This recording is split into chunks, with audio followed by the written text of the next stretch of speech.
जन्म भी एक ऐसे ही पिछड़े हुए क्षेत्र में पूर्वांचल में हुआ है, तो मैं समझ सकता हूँ कि पिछड़े हुए क्षेत्रों की, या आप बता रहे थे कि सड़कों में खड़ंजा लगवाना है, नल लगवाना है, इन सारी जो मूलभूत हमारी जरूरतें होती है उनसे उनकी पीड़ा क्या होती है मैंने स्वयं देखा है। और एक ही बात मैं आपसे कहना चाहूंगा कि ये सब कुछ ठीक हो सकता है, इतना मैं आपको जरूर विश्वास दिलाता हूँ कि ये रोड हो या नल हो या खड़ंजा हो या नल में सड़क में गड्ढा हो, ये सब कुछ ठीक हो सकता है। हम और आप अगर मिलकर के साथ में काम करें, सरकार और जनता अगर मिलकर के काम करें, और ये परिस्थितियां बदलते हुए मैंने देखी है, महीने में 15 दिन में हमने परिवर्तन देखे।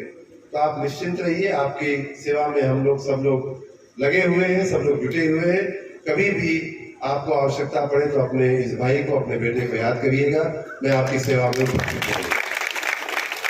दूसरी बात जो मैं कहना चाहूंगा वो ये है, मैंने अभी अलीगढ़ जिले में ये बात बहुत विस्तार से ये बात कही थी, लेकिन आपके लिए भी उतनी ही प्रासंगिक है।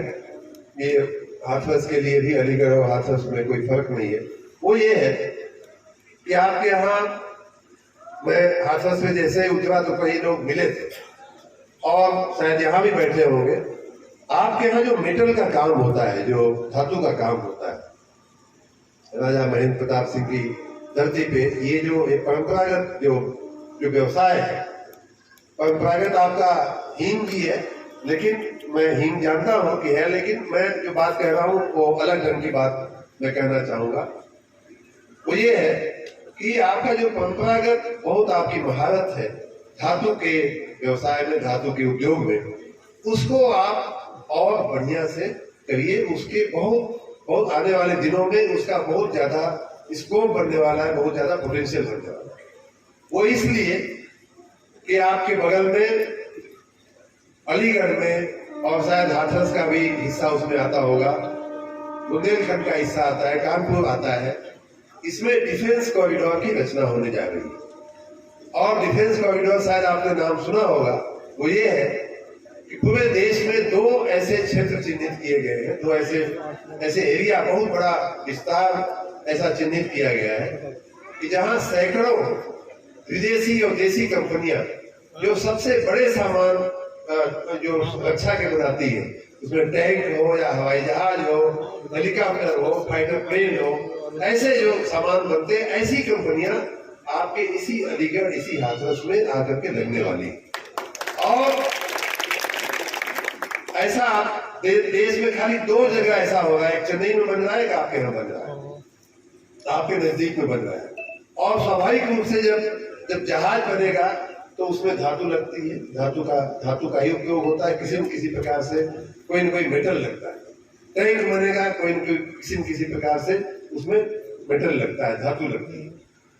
बहुत से बंदूक बनती हो या राइफल बनती हो, कहीं न कहीं धातु का उपयोग होता है। तो आपकी जो धातु कला में, जो धातु के उद्योग में जो आपकी महारत है, पहली बात तो उसको पकड़े रहिए मित्रों। उसमें और आप बेहतर क्या कर सकते हैं, उसमें और आधुनिकीकरण क्या कर सकते हैं, अपनी परंपरागत चीजों को पकड़ते हुए आधुनिक उसमें और सुधार क्या कर सकते हैं, नया क्या सीख सकते हैं, दुनिया में क्या हो रहा है, दुनिया में और बेहतर क्या हो रहा है, और सफाई से क्या काम हो रहा है, जो एक्सपोर्ट हो सके, जो विदेशी कंपनियां जिसको खरीद सके, इन सब बातों को आप सोचते रहिए। यहाँ मुझे कोई इंडस्ट्री चैम्बर से भी कोई मिला था, अगर वो भाई बंधु यहाँ उपस्थित हो तो मैं उनसे भी गुजारिश करूंगा, विधायक जी से गुजारिश करूंगा कि ऐसे कुछ 2-5 लोगों की एक छोटी टुकड़ी बनाइए कि जो इन सब चीजों में थोड़ा सोच सके और लोगों को समझा सके कि भाई आप ये करते हो अच्छी बात है, लेकिन इससे भी बेहतर आप क्या कर सकते हैं। तो पहली बात तो ये थी कि धातु के उद्योग का आप जितना व्यापार अभी करते हो उसका 500 गुना, 1000 गुना उसका पोटेंशियल आने वाले बहुत जल्दी के दिनों में, बहुत जल्दी आपके समक्ष उपस्थित होने वाला है। दूसरी बात कि जब देश विदेश की कंपनियां आएंगी, जब बड़ी कंपनियां आएंगी, तो स्वाभाविक रूप से उन कंपनियों में काम करने वाले लोगों की आवश्यकता पड़ेगी। हजारों लोग, सैकड़ों लोग, हमारे बच्चे, हमारी बच्चियां, हमारे लड़के, हमारी लड़कियां, उनको घर बैठे यही हाथरस में, यही अलीगढ़, इसी कानपुर, इसी बुंदेलखंड में उनको रोजगार मिलने की संभावना बहुत प्रबल बढ़ जाएगी और अच्छे से बढ़ जाएगी। और इस कारण से मेरी गुजारिश है कि आप अपने बच्चों को बहुत अच्छे से पढ़ाइए और विशेष करके उनको तकनीकी शिक्षा में अवश्य डालिए। बीए एमए, हमने भी बीए एमए ही किया हुआ है, लेकिन ठीक है, नौकरी मिल गई भगवान की कृपा से, तो काम हो गया, लेकिन बाकी कुछ हमको आता नहीं था। लेकिन अगर हमारे हाथ में हुनर होता, अगर हमारे हाथ में कुछ इलेक्ट्रॉनिक्स का काम करने का, बिजली का काम करने का, कहीं आईटीआई में हमने पढ़ा होता, पॉलिटेक्निक में पढ़ा होता, ऐसा कुछ अगर हुनर होता, गुण होता हमारे हाथ में, तो हमको स्थानिक नौकरी शायद मिल जाती। और वो स्थानिक नौकरी आज जितनी आपको मिल सकती है, उसका 500 गुना, 1000 गुना स्कोप और 500 गुना पगार पर। ये भी मान लीजिए विदेशी कंपनी जब आएगी तो उतने ही काम का, उतने ही 8 घंटे का, उतने ही 6 घंटे का आपको हमको जितनी पगार मिलती है यहाँ स्थानिक, उसका 500 गुना, 200 गुना उनका स्टैंडर्ड होता है, उसी हिसाब से आपको पगार मिलती है। तो इसलिए दूसरी बात मैं जो कहना चाहता हूँ, यहाँ माताएं भी बैठी हैं, उनको भी मैं कहना चाहता हूँ, मुस्लिम समाज की विशेष रूप से माताओं से कहना चाहूंगा कि आप बच्चों को पढ़ाइए, बच्चियों को पढ़ाइए, विशेष रूप से बच्चियों को पढ़ाइए। इसी हाथरस में उनको लाखों रुपए के पगार की नौकरी मिलना शुरू हो जाए। तीसरी बात, आप जो भी उद्योग, जो भी व्यापार करते हो, आप होटल चलाते होंगे, आप रिक्शा चलाते होंगे, आप बस चलाते होंगे, उन सब में बेहतरी आने वाली है। बाहर से लोग आएंगे, जब बिजनेस व्यापार बढ़ेगा, यहाँ कंपनी के लोग होंगे, यहाँ कंपनी के मैनेजर होंगे, कंपनी में काम करने वाले, ज्यादा पगार पाने वाले लोग होंगे, उनका खर्च करने की शक्ति उनकी ज्यादा होती है।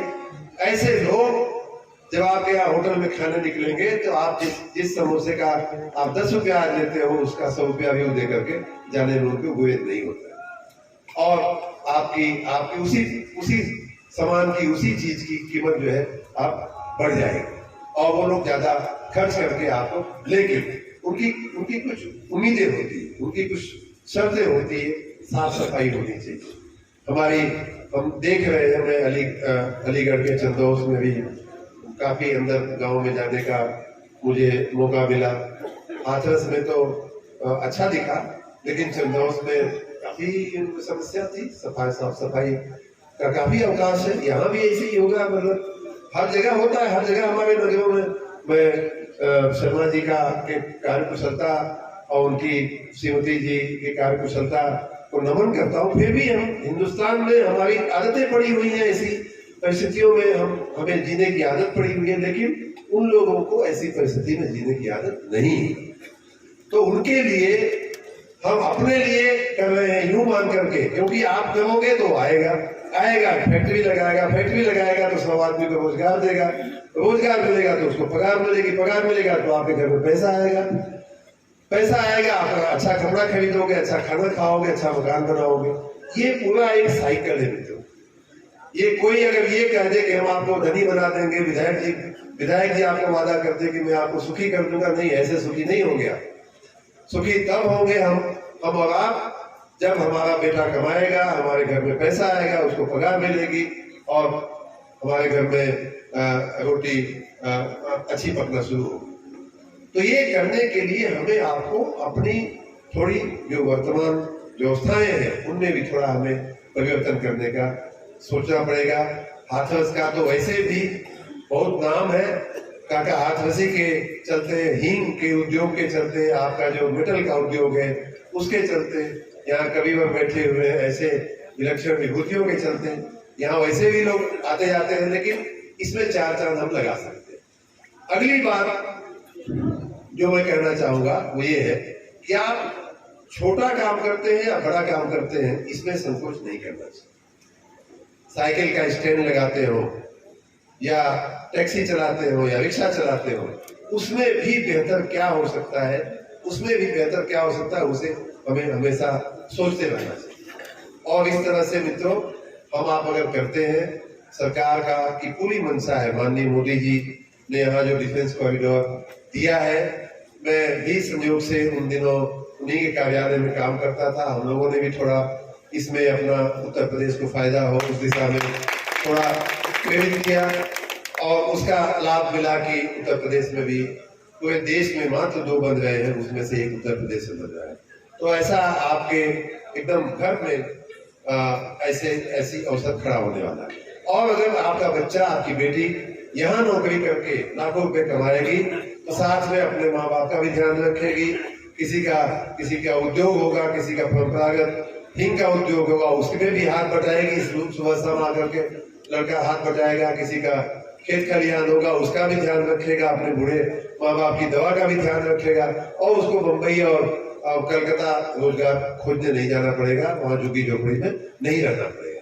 ये सारा जो आप हमारे उत्तर प्रदेश का जो परिवर्तन की संभावना है, उसमें आप बहुत प्रमुख रूप से आप उसके लाभार्थी हैं।